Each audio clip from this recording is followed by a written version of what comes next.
My name is Marie Denon and I work for Big Green, and this presentation is part 2 of the Learning Garden Installation Instructional Series. Your garden should be set up and bolted together before you follow the instructions in this presentation. You'll find guidance for that process in How to Install Your Learning Garden Part 1. Watch that first if you have not done so already. This presentation will show you how to add soil to your garden, how to install a drip irrigation system, and how to connect your learning garden to a water source. We provide pictures, videos, text, and audio instructions to help you through the entire process. After you go through this presentation, you will be able to access the video recording to go back on your own and rewatch as needed when you install your garden. Today's presentation will walk you through 4 steps to help you finish installing your learning garden. The first step will show you how to fill your garden beds with soil. The second step will show you how to install your drip irrigation system. The third step will guide you to set up and attach your garden hoses, and the fourth step will help you connect your garden to the water source and go over some watering tips. This section will show you step by step how to fill your garden beds with the bagged potting mix you received. The pellets of soil you received are going to be wrapped. An adult should use a utility knife or a heavy-duty scissors to carefully cut off the plastic wrapping. Be careful not to cut through any of the soil bags. Don't unwrap the soil until you are ready to fill the garden beds, because the wrap protects the soil from rain and will prevent the bags from getting wet and waterlogged. Make a plan for moving the soil ahead of time. If you have a class of students, it will not take too long to move the soil to your garden beds. If your soil is very far away from your garden, you might want to borrow a wheelbarrow or a utility cart to help move the soil to the garden. Be careful of your back when lifting the soil, and remember to bend and lift with your legs. Adults or older students can carry one bag at a time, and younger students should have a buddy when carrying a bag of soil. This video shows high school students carrying the soil bags closer to the garden. You have received the amount of soil you need to fill up your garden beds. Divide up the soil evenly between all of the beds. Some of your garden beds might be different sizes, and divide your soil accordingly based on the size of the beds. I recommend, as bags are carried to the garden, they are rested standing up alongside the beds. This way you can keep track of how many bags you are going to put in each garden bed. Resting them on the side of the garden will also make them easier to tip into the garden beds when you are ready to fill the beds. The video on this slide shows students placing soil next to the garden beds. There are 2 ways you can dump the soil into the garden beds. The first way is to cut the bags first and then tip them into the beds. The second way is to place some garden bags in the garden bed, cut the bags at the bottom, and then just lift up the bags and the soil will fall in. When you are ready to dump the soil into the garden using either method, make sure an adult uses a utility knife or a heavy-duty scissors to cut open the bags. Be mindful to only open the bags that are needed. You might have extra bags of soil and you don't want them opened until they are ready to be used. You can go back and cut more bags open as needed.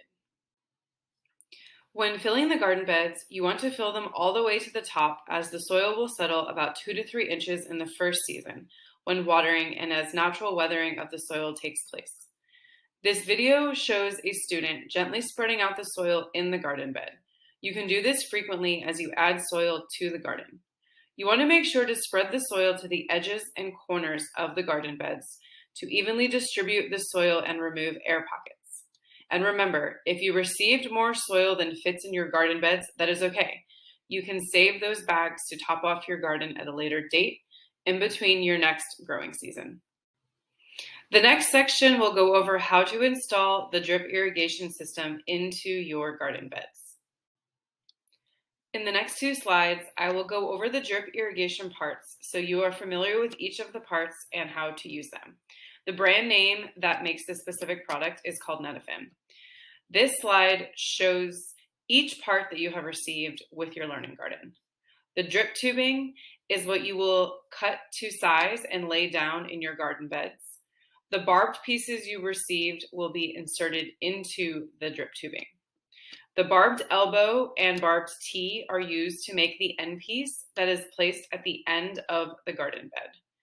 The coupler is used to make repairs in the drip tubing, and the end caps close off the drip tubing when they are laid in the garden beds.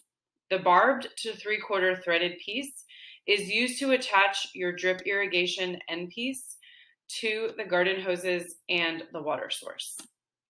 You might have been given long irrigation end pieces that are already put together. If that is the case, the barbed elbow and barbed T pieces won't be loose, as they will already be assembled into a completed end piece ready to install into your garden beds.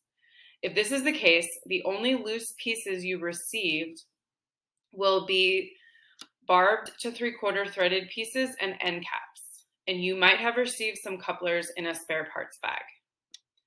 The next slide will show some more instructions for how to make your end piece and how to use some of these specific irrigation parts. I am going to show you how the Netafim pieces work together and how to connect the parts properly. This is a skill you should review, as you will need to know how to do this when you are installing the drip tubing into your learning garden beds. We recommend you watch this video with students ahead of working together in the garden to install your irrigation. The barbed ends of the Netafim pieces, like these, connect to the drip tubing, and there are considerations you'll need to pay attention to when connecting these pieces. First, whenever you are going to connect one of these pieces to the drip tube, you want to make sure that you have cut the Netafim at least about 2 inches away from one of these emitter holes. There is an emitter every 6 inches along your drip tubing, and this is where the water is released through the tube, and you can see them as holes in the drip tubing. If you cut too close to the emitter, the barbed fitting won't have room to fit into the drip tubing. And I will demonstrate what happens if you cut too close to the emitter. You actually can see that the piece of the emitter will get in the way and you won't be able to stick the barbed end into the irrigation tube. You also want to make sure that whenever you are cutting the drip tubing, before you're going to insert a barbed piece, that the cuts are very clean and very straight. That will ensure that the barbed pieces stay in place when you insert them. To insert a barbed piece, you will need to wiggle and twist the barbed fitting until it is fully inserted. You want to wiggle the piece as far as you can into the drip tube. And this can take a little bit of effort on your hands. In cold weather, it's especially difficult to work with the stiff tubing, and you can warm the pieces by placing the ends of the tube in warm water or using a little bit of soapy water to lubricate the fittings, and this will make it a lot easier to wiggle them into place. The next part I want to show you how to use is the end cap. The end caps are used to secure the drip tubing when they're installed in the garden bed and to prevent them from leaking, to prevent water from just continuing to run out the end of the drip tube. So you use these by placing the drip tube through one hole, and then you'll bend the irrigation tube, and then you place the bent end through the other hole, and that secures the end of the drip tube. The next piece I'm going to show you how to use is the coupler.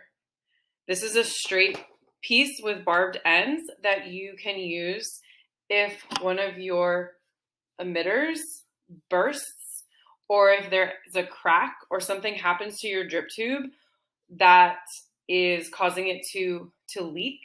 Rather than you having to replace the entire drip line, you can just replace the part that is broken. So you would do that by cutting out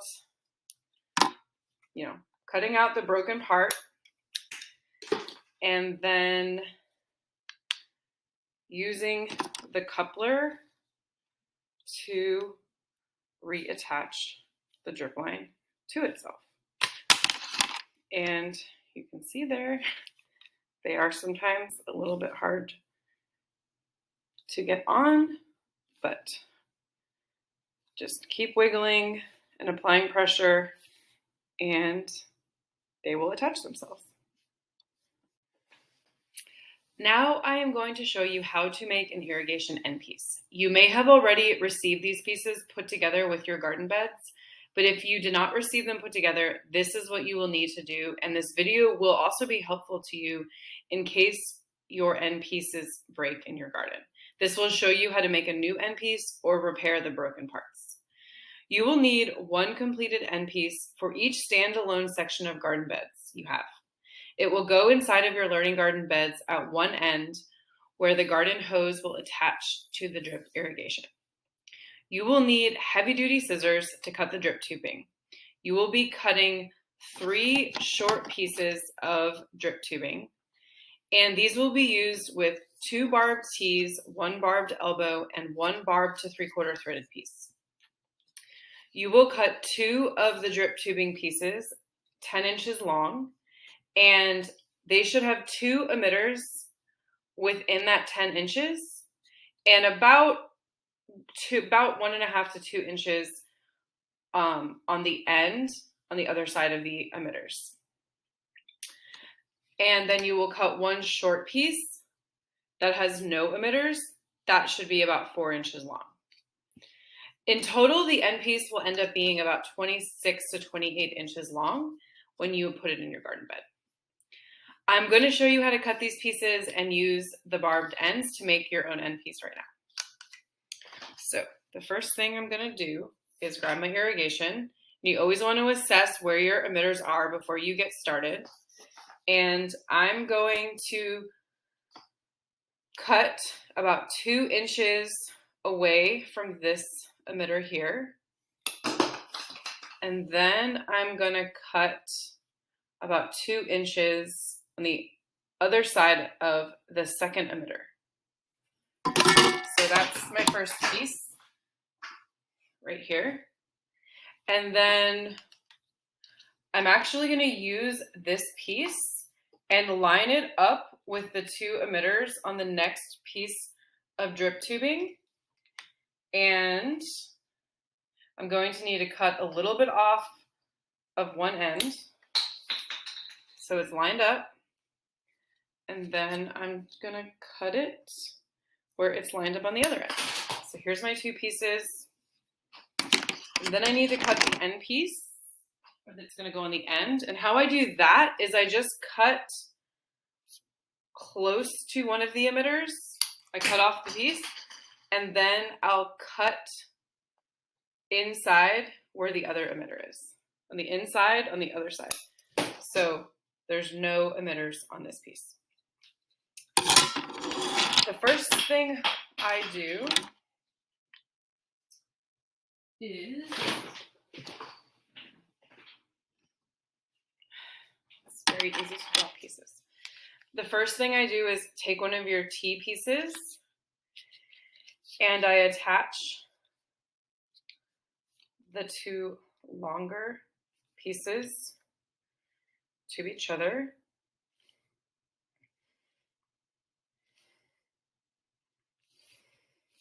And then you'll attach a T piece on where one of the other long pieces is, and you attach the short piece.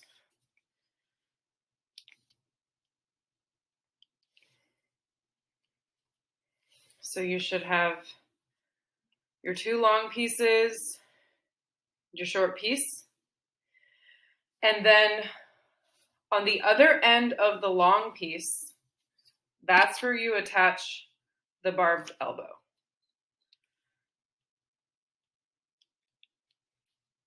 So you want to make sure the short piece stays open T, L, T, long piece, T, long piece, elbow. And this is probably 28 inches long because this piece is a little longer, but that's okay. In the garden bed, I will lay this down in the garden bed and I wait to attach the end piece. So this is the piece that goes on the end of the short piece, but I wait until this is laying in the garden because I might need to shorten this, and then I will attach this piece on in the garden before I attach this to the hoses. Before you begin installing your drip irrigation, you need to identify which sides of your garden beds you want your hoses attaching to the garden. You will be drilling holes in the sides of the garden beds where the hoses attach to the drip line. It is very important to think about this setup ahead of time. You don't want extra holes drilled in your new gardens. In order to figure out the best placement for your hoses, you want to identify where you will set up the splitter in relation to the main water source. This slide includes a diagram that shows how this garden has the hoses set up in relation to the main water source, finding the most direct pathway and using the shortest hoses. You can move on to the next step once you figure out where you want your hoses and the splitter set up and where they will connect to the learning garden. You will need your drill and the 3/4 inch drill that you use to drill the irrigation drip line holes for this next part. You are going to be drilling holes in the sides of your beds where you will lay your irrigation end piece, which will then connect to your shorter hoses. You need to drill the holes about 3 inches below the top of the garden bed or just under the lip of the garden bed and 2 inches in from the side of the garden bed. You will need to move some soil away from that area to properly drill the holes. And then make sure you discard any plastic pieces that are shredded after you drill the holes. This is where you will lay down your irrigation end piece, and it's also where the shorter hose will attach to your garden bed that will feed into the splitter. In the next step, you will be measuring the drip tubing that will get laid down in the garden beds, which will attach to your end pieces and the hoses. The next slide will show you a video walking you through how to measure and lay down your drip irrigation. You will be repeating this next process 3 times for each section of connected beds in your garden. This video is going to show you measuring out and laying down 1 of the drip tubes, but you will be laying down 3 per garden bed. To measure your drip tubing, start at the end of the bed where you drilled the hole on the side of the bed where you want to attach your hose. Start with the outer, which is also the longer curve of the garden bed. Have 2 to 3 people line up on the outer curve and slowly start to unravel the irrigation tubing. As you unravel the coil, hand it down the line to the people helping you. Try your best to keep the tube together in a coil so it doesn't get tangled. Once you get to the end of the garden bed, unravel about 6 more inches and then cut the hose off at the beginning part of the coil. Make sure to cut in the middle of 2 emitters in the tube. And make sure to cut a very clean and straight line where you cut the drip tube. This will ensure you have enough space to attach the bar pieces to the end piece. Next, have 2 people take either end of the cut drip line and pull on it gently like a gentle tug of war. This stretching will help the drip line lay flat without too much of a curve. After the drip line is straight, bring the whole piece to the side of the garden bed where you started to unravel it, and you will start to feed the tube through the holes that you drilled where 2 beds are attached, starting at the end of the bed where you are going to lay your irrigation end piece and where you drilled the holes for the hoses. Feed the tube through the outer hole that you drilled along the top of each of the garden beds. As the hose is laid across the beds, continue to thread it through the corresponding outer curve of each section of the garden. You will need to move some of the soil near the holes away to be able to feed the tube through the hole. Be careful to not drag the open end of the tubing through the soil. If some soil does get in the tube, you can shake it out as you go along. Continue to pull the tube through all the holes on the outer edge of the bed until you get to the very end of the garden bed. You will repeat this entire process 2 more times, measuring and laying the drip line through the center holes and the inner holes. You will, at the end of this process, have 3 parallel lines of drip tubing running through the entire connected system of garden beds. This slide is showing you 2 things to watch out for when measuring and laying down the drip tubing. When you are pulling out the drip tubing to measure the length of the garden beds, make sure to spin the coil slowly and release the tubing in a way that doesn't bunch it or cause it to tangle. You don't want what happened in the picture on the left. A tangled drip line makes it very difficult to unravel the coil. If this does happen, move very slowly to carefully detangle the line so you don't kink or pinch the drip tubing. You may need to unroll the whole line to fix a badly tangled coil. It's worth going slowly to prevent it from happening in the first place. The next picture shows the drip tubing not lying along the natural curve of the garden beds. If your drip tubing looks like the picture on the right, you need to gently smooth out the soil and then twist the tubes around through the holes in the beds until they lay flat and follow the curve of the garden bed. You want to do this before you attach the drip tubing to the irrigation end piece, because it will be harder to twist and straighten when attached to the end piece. After you have measured and laid down all of the drip lines in the garden, you can then connect the irrigation end pieces. The end pieces will connect to the 3 drip tubes in the garden and will connect to the hose on the outside of the garden. Lay the irrigation end piece down in the garden bed and pull the end piece that has the short piece of tube with no emitters through the hole you drilled on the side of the garden bed. The side of the end piece with the barbed elbow should be inside the garden bed at the other end. Next, attach each of the 3 drip tubes to the associated 3 barbed fittings in the end piece. Make sure you attach the end piece on the inner, middle, and outer curves to the barbed piece that aligns with those drip tubes. Double check that you are attaching the correct drip tube to each barbed end, or the lines will get crossed. The only way to fix the crossed line is to carefully cut the tube off at the barbed fitting and start over. This video is showing you how to connect the drip tubing to the irrigation end piece. You will notice I am cutting the drip tube 1 more time before I attach it to the end piece. I do this sometimes if I don't think the irrigation has a clean and straight cut. Sometimes when you cut the irrigation, when it is being unraveled and uncoiled, you might be cutting very fast, and then when it is time to attach it to the end piece, it might need a fresh cut. There is a pause after I attach the first 2 because I have asked the students to straighten out the irrigation hose and line it up with the curve of the garden bed at the other end. This video is showing you how to connect the drip tubing to the irrigation end piece.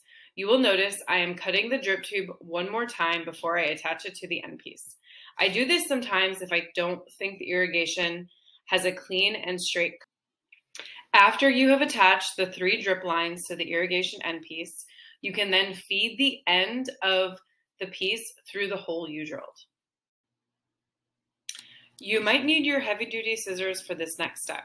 Make sure the irrigation end piece is in line with the end and the edge of the garden bed. The end with the barbed elbow should be resting on the inside corner of the bed, and make sure the drip tubes are lying flat on the surface of the soil. Notice the end piece that is coming out of the hole and how far it is sticking out. You can trim it so the end of the end piece is closer to the side of the bed, but you do want this piece sticking out a little bit. Although if it sticks out too much, it might kink and over time will break when you attach the hose. Once the end piece is trimmed to the correct length, you can attach the barbed to 3/4 threaded piece. Wiggle the fitting fully into the end piece. The last step for installing your drip irrigation is to close off the drip tubing at the end of the irrigation bed opposite the irrigation end piece. This will stop the water from flowing out of the end of the drip tubes and direct the water out of the emitters. You will need 3 end caps for each garden bed. Make sure the drip tubing is laying flat and matching the curvature of the garden beds before you get started. Begin by inserting one drip tube into one of the holes of an end cap. Slide the end cap up the drip tube and bend the drip tube to kink it as close as you can at the end of the garden bed. Feed the folded end of the drip tube back through the other hole of the end cap, and then slide the end cap back down as far as you can towards where the drip tube is kinked towards the end of the garden bed. This completes installing the drip irrigation. The next section of this presentation will show you how to set up your water hoses and connect them to your garden beds.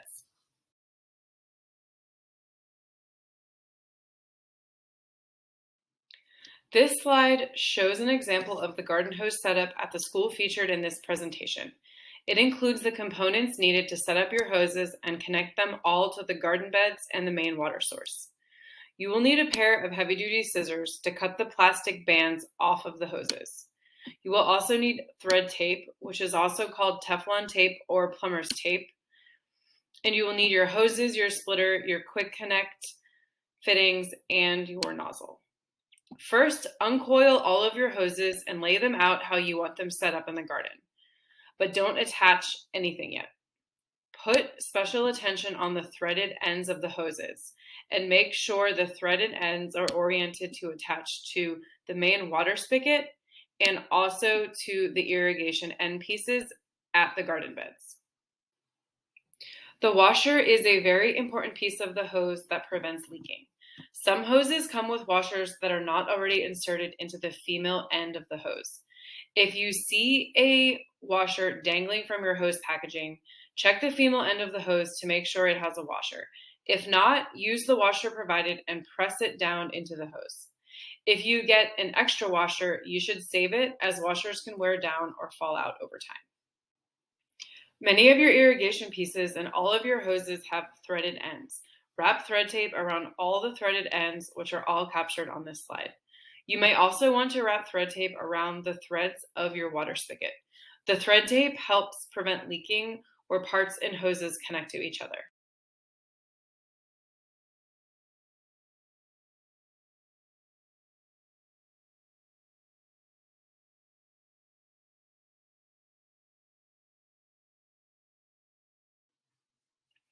Here is what the splitter will look like with all of the hoses attached. When the knob above the hose is parallel to the hose, that means the water is on and will flow through the hose. When the knob is perpendicular to the hose, that means the water is off and the water won't run through that part of the splitter. In this picture, the water to both hoses is on and the two nozzles without hoses attached are off.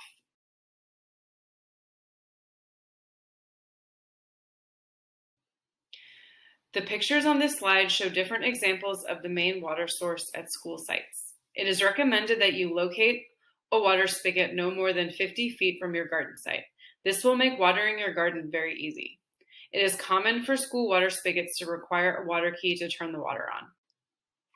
This video shows you the hose connected to the main water source off the side of the school building, and also how all the hoses are attached to the splitter and then feeding to the garden beds. This garden has 4 sections of garden beds, so they have more hoses connected to the splitter. Following these steps, your garden's irrigation system should now be fully connected to the water source and working well. The last section of this presentation will show you some tips for watering your garden and using your irrigation system. This video shows an example of a teacher using a water key to turn on the water for the garden. Again, every water spigot will be slightly different, and some might not require a water key to operate. The trick to turning on the water is to turn to the left to open the water and turn to the right to shut the water off. The phrase lefty-loosey, righty-tighty is a helpful phrase to remember it by. I use it all the time. You might use a water timer to regulate your irrigation system. There are many different types of water timers on the market. Follow the instructions that come with your timer to set it up. Most automatic timers require batteries to operate. When setting up your irrigation system, especially when using a timer, connect with your school's facilities manager. Most water timers have a dial that turns to adjust the different settings on the timer. For the timer in this picture, the dials include set clock, set start time, set duration, and set frequency. Set clock is the dial in which you will set the actual time that it is. Set start time is where you will select what time you want the water to turn on. I recommend you have the timer go off in the early morning. This allows the plants to have water throughout the day. Next, you can set the duration, which is how long you want the water to run for. I usually set my timer for 30 minutes each time it goes. You can adjust this if you notice the garden needs more water or less water. You will also change this seasonally depending on if you have a rainy season or a dry season in your area. Next, you want to set the frequency that the timer will go off, and this also will change throughout the seasons. During the very hot summer months, especially if you live in an area that gets very, very hot and humid in the summer, you should water the garden every day. If your climate is warm or during the warmer part of the fall and spring, you can have the timer go off every other day. During cooler or cold months, the timer can go off 1 to 2 days a week. Monitor how your garden is doing and check the soil moisture the first week after you set your timer. You might need to make adjustments over time, and definitely as the seasons change. In the first couple weeks after you plant seeds in your garden, you'll want to top water with your nozzle to make sure the soil stays wet and moist enough to help germinate the seeds. The drip irrigation is not effective when germinating newly planted seeds because it doesn't evenly water the surface of the soil and will lead to inconsistent germination. Once the seeds start to sprout, or if you planted seedlings in your garden, then you can use your drip irrigation system. The last section of this presentation will show you some tips for watering your garden and using your irrigation system.